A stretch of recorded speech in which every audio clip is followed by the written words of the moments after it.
Assalamu alaikum, hurmetli Sayram telearnasi Iman nuri xabari ko'rganmendari. Aldымен бүгінгі студиямызға келген қонақмен таныстырып өтсем. Бүгінгі қонағымыз Қазақстан мұсылмандар діни басқармасы, Түркістан облысы, Сайрам аудан, Ақбастау ауыл, Ақбастау мешітінің имамы, құрметті Аминов Акбар қажы Аминұлы қатысып отыр. Қажыге қымбатты уақыттарыңыз бөліп келгеніңіз үшін үлкен рахметімді айтам. Алла разы болсын сізден, іліміңізді бұдан да көбейтсін.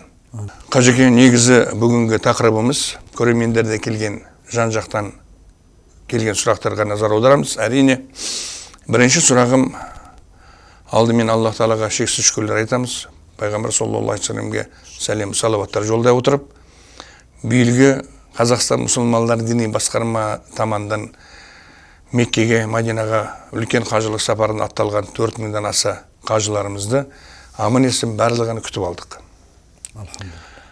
Әрине маған келген сұрақтарды негізі қажылыққа барып келе жатқан қажыларымыздың қажылықтан кейінгі өмірі қалай болмақ деген сұраққа жауап беріп өтіңіз.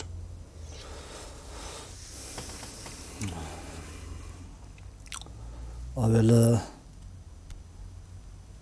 қажылық деген бұл өзі парыз, үлкен ғибадат, бірақ кімге парыз? Қысқа қылып айтқанда, шамасы жететін адамға қажылық жасау парыз. Оның ішіндегі шарттар бар. Енді қажылық амалын орындадық, қажеке болдық, абырой, атақ алдық деген түсінік болмау керек. Себебі қажылық, қазір ғана айттық, бұл парыз болған бір ғибадат. Оны шамасы келген барлық адам орындау керек. Бірақ мұны орындаудағы мақсат Аллах Тағаланың әмірін орындау, сауап алу, күнәдан пак болу деген сияқты мақсаттарда болу керек. Соң қажылық амалдары, шарттары бары орындалған күйде орындалса, ихрамнан шықса, бұл адам ихрамнан шығуынан анасынан туылғандай күнәдан пак болады. Себебі пайғамбарымыз саллаллаху алейхи ва саллям хадистерде оның хабарын берген. Ман хаджа ва лам ярфус ва лам яфсуқ раджаа ка яумин валадатху уммуху. Кім қажылық қылса, қажылықтың барысында артық сөздер сөйлемесе, ауыр сөздер айтпаса, күнәға қол ұрмаса, ол адам анасы туылған күні қандай пак таза болған болса, сол қалпына қалады. Сол қалпына қайтады. Енді одан кейін де осы қалыпты сақтай отыру, күнәдан тыйылу, артық сөздерге жол бермеу, өсек аян айтпау, өтірік сөйлемеу, біреудің сыртынан ғибат айтпау сынды нәрселер талап қойылады. Әрине бұл момын мұсылман адам басқа уақытта да бұл нәрселерден тыйылу керек болған нәрселер. Бірақ әсіресе қажылықтай үлкен нығметке Аллах Тағала жеткізген соң, оның қадір қасиетіне жете отырып, оны қадірлей отырып, оның талаптарына сай өмір сүру керек.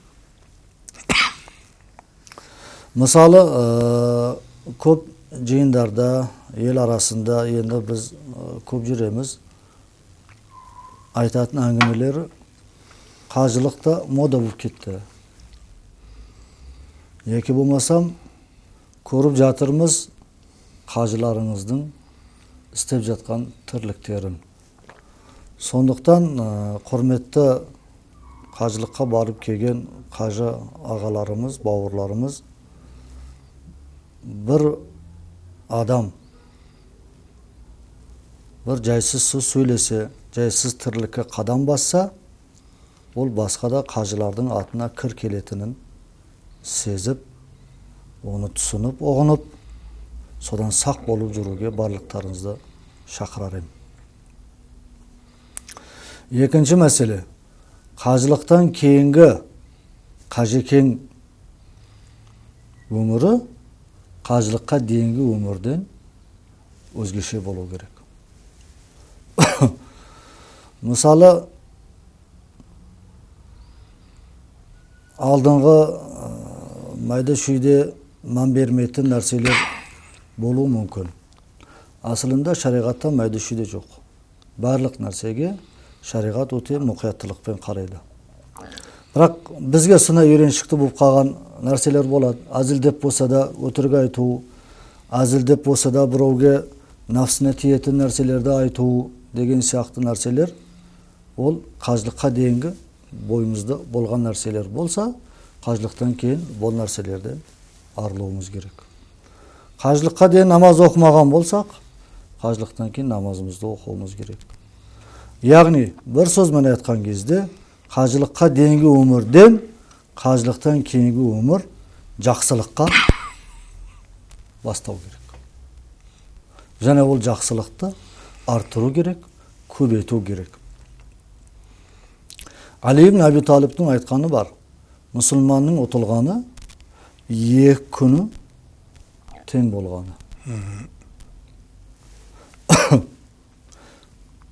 Бұл қажыларға да, қажылыққа бармай жүрген, яғни бара алмай жүрген адамдарға да тиесілі өсиет, насихат, кеңес. Яғни кешегі күн мен бүгінгі күн жарыста болу керек. Бәсекеде болу керек. Бүгінгі күн бір жақсы амалмен озу керек. Ертеңгі күн бүгінгі күннен озады деген үмітті әрі ниетте болу керек. Демек, қажылыққа барып келген адамдарға да, қажылыққа бара алмай жүрген бауырларымызға да тиесілі дедік бұл жағы. Барынша бүгін күніміз, кеше күнімізден сауапты істермен озуын қамтып жүруіміз керек. Ал енді өкінішке орай қажылыққа барып келіп, той жасап арақ беретін адамдар да кезігіп жатады. Яки болмасам арақ қойылып атқан дастархандарда отыратын да қажылар кездесіп отырады. Оны жоғарыда айтқанымыздай, мысал бір мен бүкіл имамдардың атына кір келтіруге хақым жоқ. Сондай-ақ бір қажылыққа барып келген адам сондай бір жайсыз қадам қоятын болса, біліп қойсын, ол басқа қажылардың да атына кір келтіріп жатқанын. Сондықтан осы жайсыз тірліктерден абай болу керек. Одан кейін қоғамдағы қазір ғана айттым, көріп жатырмыз қажыларыңызды деген сияқты әңгімелерге де бұл сөзді айтудың өзі негізінде жақсы сөз емес. Себебі, мысал, менің бір кемшілігім болатын болса, бұл Акбар Аминнің кемшілігі. Ол бүкіл Сайрам ауданының имамдарына тиесілі емес. Сонда қажылыққа барып келген адамда бір қате тірлікке орнып қалатын болса, ол бүкіл төңіректегі қажыларға кие болып жағуға қисынсыз. Дегенмен бұл жерде бірін айтта барын айт деді. Барын айтта бірін айт. Қажыларда сақ болу керек. Пендешілікпен бір қажының бойында, сөзінде, жүріс-тұрысында бір кемшілік байқалып қалса, оны басқа қажыларға жабыстырудан да сақ болу керек. Қысқаша енді қажекеңдер жайлы айтарымыз осы. Аллах Таала қажылықтарын қабыл қылсын. Мына Аллахқа шүкірлер болсын. 4000-нен аса біздің отандастарымыз, мұсылман бауырларымыз барып қажылығын жасап келді. Барлық қажылық жасаған қажыларымыздың Аллаху Таала қажыларын қабыл қылсын. Қажеке Алла разы болсын. Үлкен рахмет. Қажылар жайлы жақсы насихат, мәслихаттарыңыз бердіңіз. Әрине бірінші рет барып келген қажылар үшін өте үлкен сабақ болады. Келесі сұраққа назар аударатын болсақ, мына көрермендеріміз биылғы жазғы демалысты перзендерімізге қалай өткізуді насихат берген болар едіңіз деген сұрақ беріпті. Соған мына жазғы демалыстағы балдарымызы пайдалы әрі демалып, әрі өзге бір жақсы пайда алатын жолдарын айтсаңыз. Енді әрине бала деген бұл үлкен нығмет, сондай-ақ үлкен аманат. Барлық ата-ана перзенті болған кезде шүкіршілік қылу керек, Аллах Тағала үлкен нығмет бергеніне. Сондай-ақ аманат екендігінде ескере жүру керек. Перзенттеріміздің жазғы демалысын барынша бос өткізбеуге әрекет қылуымыз керек. Біз балдарға босасатын болсақ, олардың көңіліне қарайтын болсақ, ол ойын баласы.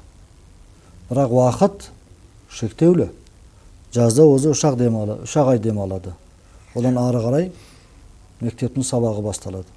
Ол 3 айдың алғашқы бір аптасын, мүмкін 10 күнін ары бері апаратын ата-әжелері бар. Көпшілігіміз алыста өмір сүреміз ата-анамыздан. Туған-туыстар бар, нағашы жұрттары бар балдардың. Арылататын жерлерді арылатып, қысқа бір мерзімде. Одан соң балдардың білім алуына көңіл аудару керек. Тәлім, тәрбие алуына көңіл аудару керек. Енді білім дегенде біз әрине ең бірінші орында Халифа Осман ибн Аффан радиаллаху таала анху риwayat қылған хадиспен мына нәрсені түсінеміз. Хайрукум ман тааллама ал-Qur'ана ва алламаху. Сіздердің ең жақсыларыңыз өзі Құр'анды үйреніп, өзгеге үйреткені. Яғни өзіміз үйрене алдық па, үйрене алмадық па, жасымыз бір талай жерге келіп қалды.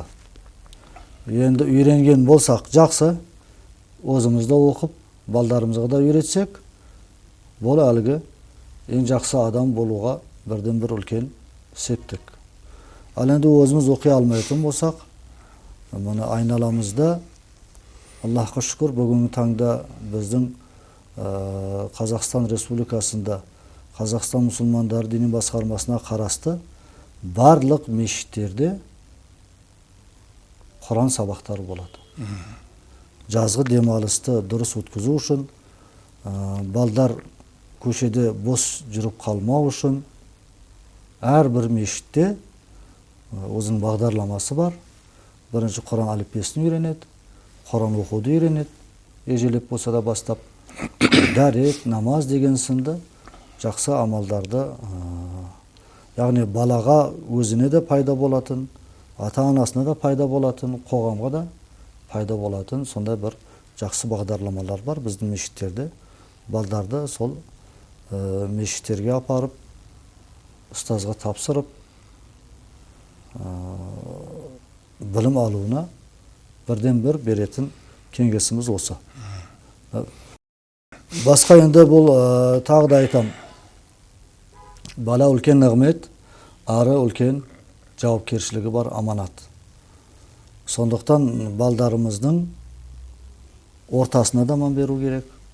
Бұл жазғы демалыста олар кіммен жүр, не істеп жүр, қандай балдарман, немесе қандай қыздарман араласып жүр.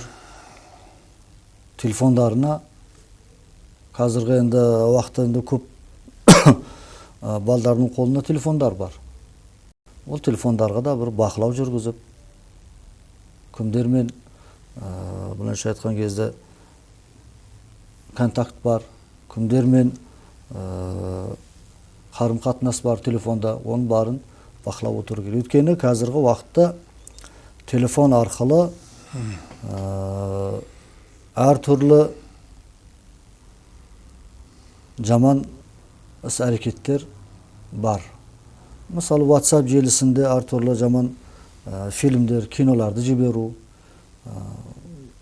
adepsiz videoroliklerdi жиберүү, сондай-ақ кейбір тыйым салынған dini ағымдардың материалдарын жиберүү сынды нәрселерден таза болу үшін үнемі балдардың телефонына бақылау жүргізіп отыру керек. Өйткені кейбір нәрсеге ол баланы ақылы жетсе, басқа бір нәрсеге ақылы жетпей қалуы мүмкін. Жақсы әдемі сөйлетін болып көрінуі мүмкін. Бірақ түбінде адастыру болып шығатын болса,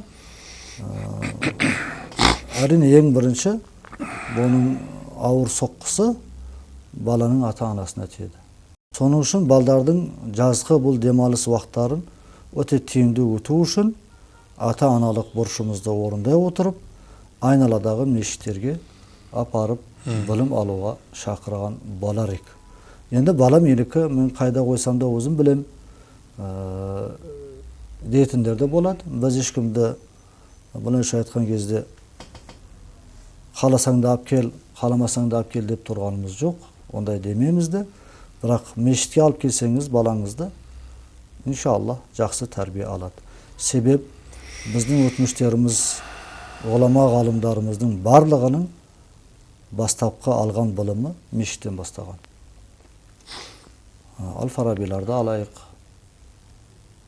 Яки болмасам басқа да кемеңгерлеріміз көп, жырауларымызды алайық. Оның барлығы дерлік бала кезінен бастап мешіттен алған білімдері, ұстаздан алған тәлім тәрбиелері. Енді ары қарата әркім өзінің мүмкіндігіне қарай білімін арттырып, жаңалықтар ашып деген сияқты әрекетін жасап барды. Дегенмен ең бастапқы мәселе, ең бастапқы білім ауылдың мешітінен басталды. Ауылдың имамынан алынды. Сондықтан баламыздың ертеңін ойлайтын болсақ, бірден шетелге немесе алыс жерлерге алып барудың қажеті жоқ.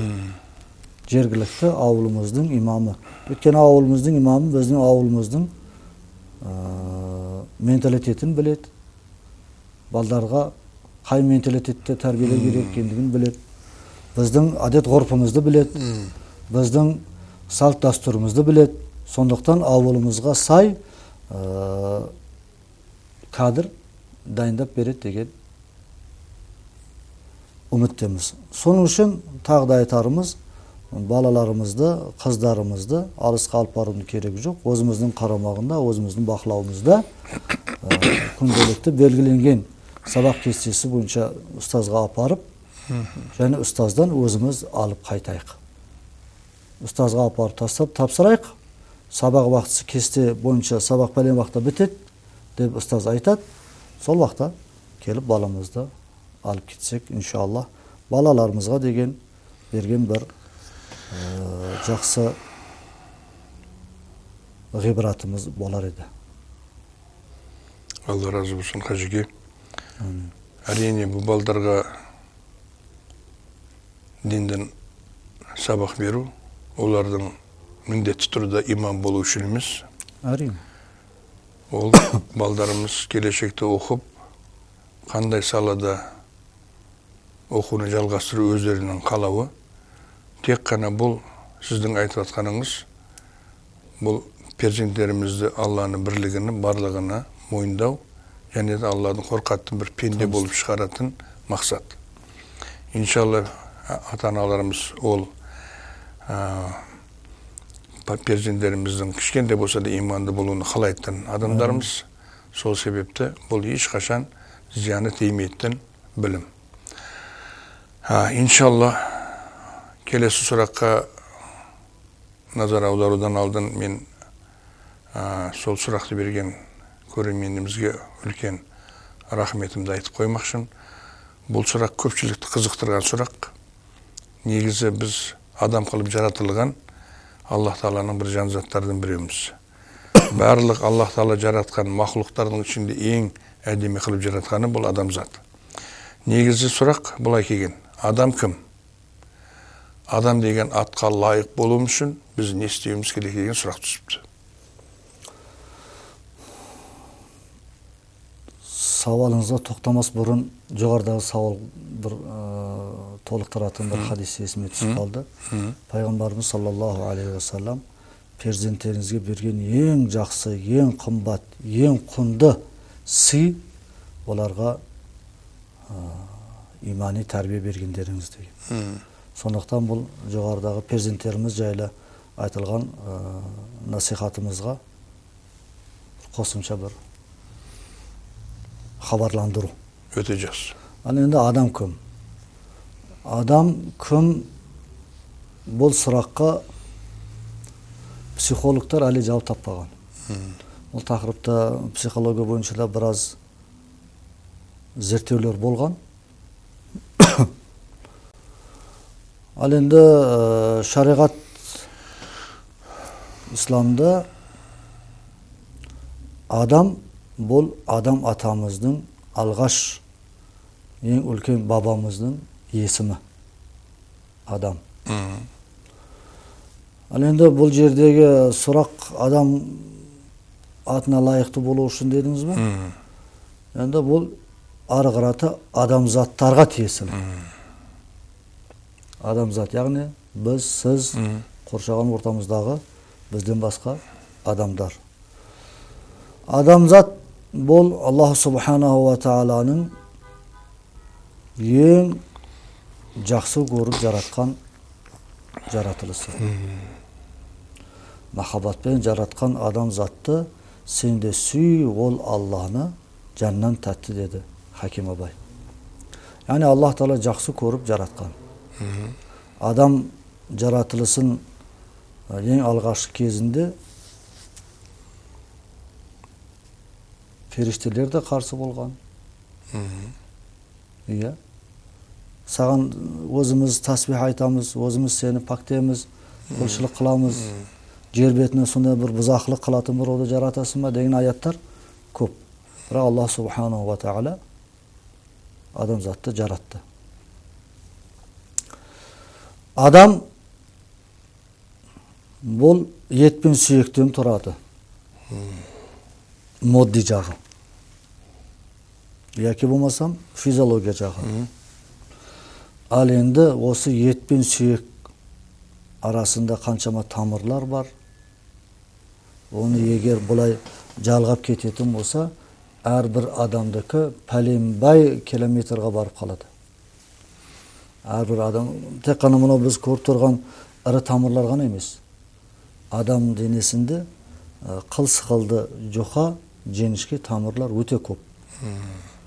Bularni so'zatib bo'lsa bir-birini jalg'ab bu biroz yerga borib qoladi. Endi o'sha odamni Alloh subhanahu va taolo yaratdi-da, ya'ni barliq narsani odam uchun yaratdi. Huvallazi xalaqa lakum ma fil ardi jami'a. Baqara surasida Alloh taolo aytadi.